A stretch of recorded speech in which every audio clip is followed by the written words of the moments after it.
Let's end the night off with Nhô, okay, everybody?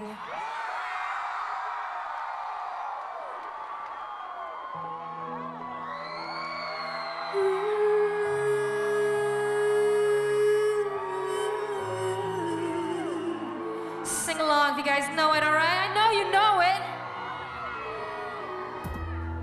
Yêu tiếc cuộc nấu cay, tiếc vùng mũi thâu nhau khi ui ca nhau lúc chi có buồn trái tim có hay tiếc Nửa hai ly cho nó.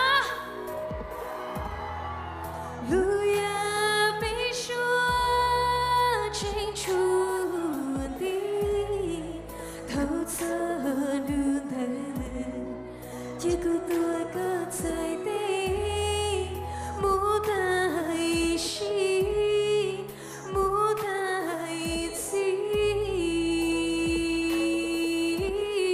I want to see you guys put your hands up for this part.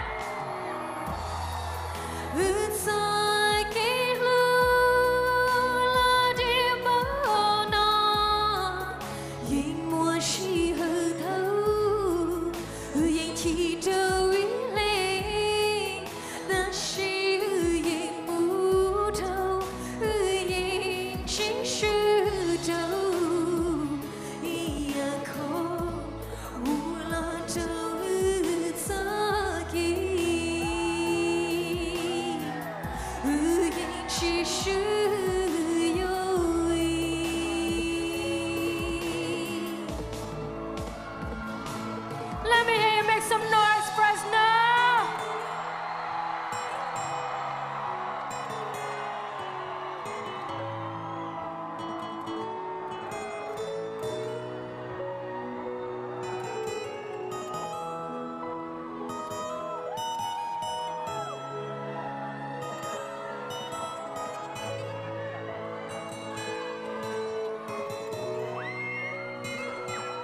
What is this part?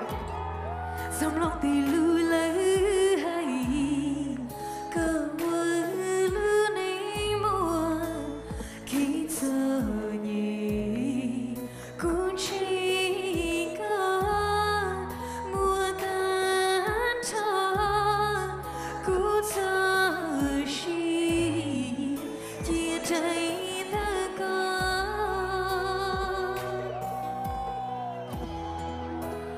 lưu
baby